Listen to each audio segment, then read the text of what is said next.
an actor who has gotten a lot of attention this year.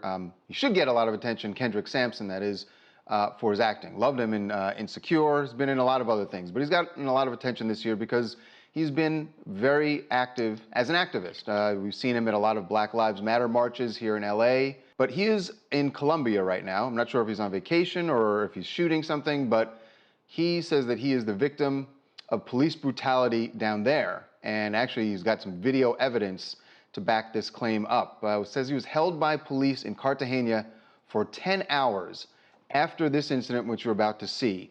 A police officer very clearly punches him and even pulls his weapon on him. Watch.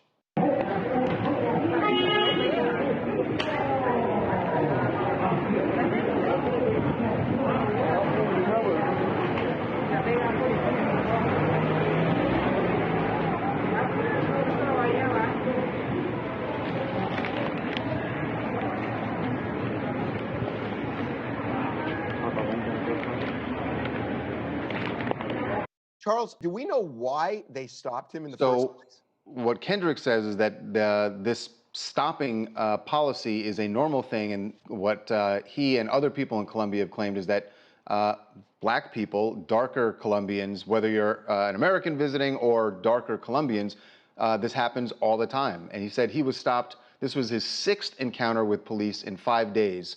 On this particular one, after the punch, after you see the gun being pulled, they put him in handcuffs and took him into custody, he says, for 10 hours before they let him go. For what? For what? He didn't say, and I don't know that they said.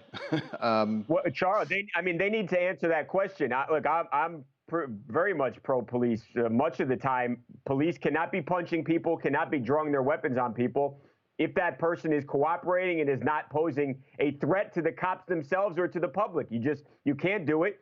The police need to explain why the stop happened, why they struck him, and why they pulled their gun on him. And if they can't give an explanation that makes sense, they should be fired, maybe prosecuted too, because that's a crime. If me or Charles or Harvey, you did that to a cop, we're going to jail. So they should too. But you are using American standards for a foreign country.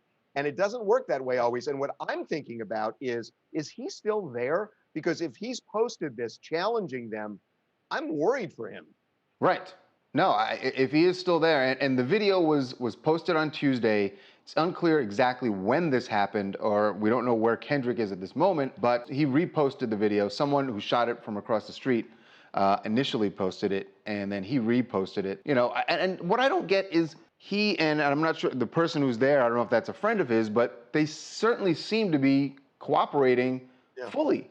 And for an officer to pull a weapon, and not just pull a weapon, but you see him cock it.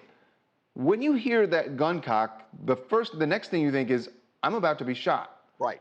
And clearly he has no idea why. So this is a very scary situation. And you know, it's awful. And it just, we have been appropriately hand-wringing here in the United States over the mistreatment, of minorities. And God, you look at what's going on elsewhere and you realize this is all over the world. Yeah. Hello, everyone. I am Ariel Cheese in Lawrenceville, Georgia. And, it's crazy. I remember there was a time when we used to tell our children, you see a police officer, wave, they're going to keep you safe. And now we live in a time where you see police and it's like you feel fear. You don't know if you're going to get killed, if you're going to be jumped on, abused. You just don't know. And I really think that now is the time for some type of, police officer reform, like something. They need training to not just treat people the way that they are. Like, we don't deserve respect in the world. In reality, we all deserve some type of respect. And the way that they were filling him up and cocking the gun back and pointing it at a person, like, why? And looking at the video, you saw no cause, like no reason for all of that. Like, it's crazy. But the sad part is that's the life that we're living every day now. And it's really sad. Yeah. And, I will say that when you look at this, it sure doesn't feel like this is a one-off. It feels like this is standard operating procedure, just the way they were so casual about it. Yeah.